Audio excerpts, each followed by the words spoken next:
Science complete कर लेते हो तो आने वाले कोई भी कंपटीशन एग्जाम में आप बढ़िया कर सकते हैं, कोई भी कंपटीशन एग्जाम में आप अच्छा कर सकते हैं, क्योंकि जो साइंस पूछ रहा है वो 9th और 10th का ही है ना। जो साइंस पूछा जा रहा है वो 9th और 10th का ही है। बउआ अब बताओ, ये अवतल ये गोलीय दर्पण है, ये गोलीय दर्पण का केंद्र होगा, थोड़ा इस पर गौर करना।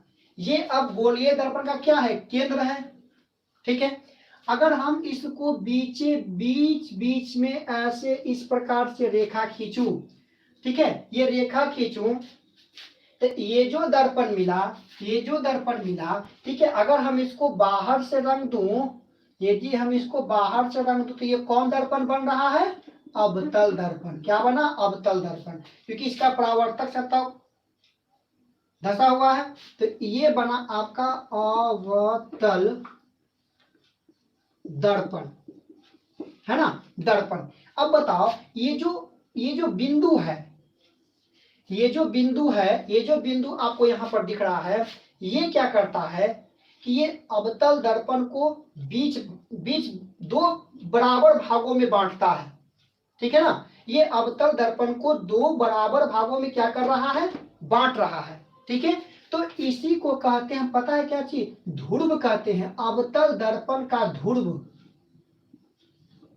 अवतल दर्पण क्या हो गया, ये ध्रुव, जिसको हम P से सूचित कर लेते हैं, पोल, ठीक है। तो अवतल दर्पण का ध्रुव किसी भी दर्पण का वह भाग होता है जो दर्पण को दो बराबर भागों में बांटता है।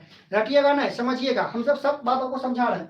ध्रुव किसी भी दर्पण का वह भाग होता है जो दर्पण को दो बराबर भागों में बांटता है, मतलब ये और ये दोनों के बीच की दूरी बराबर होगा, तो वह क्या कहलाएगा, ध्रुव कहलाएगा, ठीक है।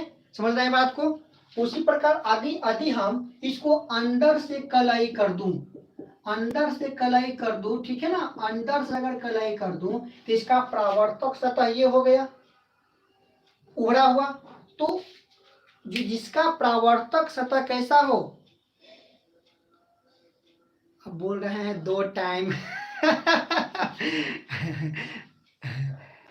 यस सर, 2 टाइम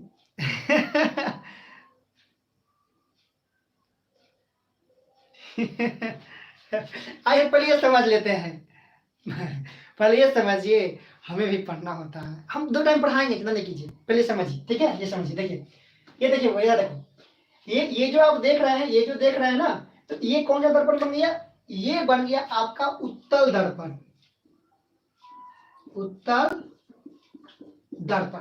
तो ये उत्तल दर्पण का क्या हो जाएगा, ध्रुव, ठीक है। ये उत्तल दर्पण का क्या हो जाएगा, ध्रुव हो जाएगा। समझ रहे बात को, ठीक है। उत्तल दर्पण का ये क्या हो गया, ध्रुव हो गया। अब देखो ये तो आप समझ रहे हैं, ठीक है ना। अब अगर ये पूरी रेखा, ध्यान समझना, ये पूरी रेखा, ये आपका केंद्र आपका है O, मान लेते हैं कि ये क्या आपका वृत्त का व्यास है, ये वृत्त का सर, अगर एक वृत्ताकार पथ को मान लूं तो ये यहां से यहां तक की जो केंद्र से होते हुए रेखा जा रहा है उसको हम व्यास कहते हैं, है ना, व्यास, ये आपका व्यास है, ये आपका क्या हो गया, O हो गया, ठीक है। अब जब हम इसी बिंदु को हम एक दर्पण फिर आपको बनाते हैं, क्वेश्चन देखिए एग्जाम में कैसे प्रश्न पूछ रहा है, ठीक है। देखिए इसको कलाई कर दिया, ठीक है। चलिए देखिए, ये देखिए, ये P तो खोज लिया बउआ, P खोजने में किसी को दिक्कत, त्रिज्या नहीं है, ध्रुव कहेंगे इसको। देखिए P खोजने में किसी को दिक्कत, ध्रुव खोज लिया।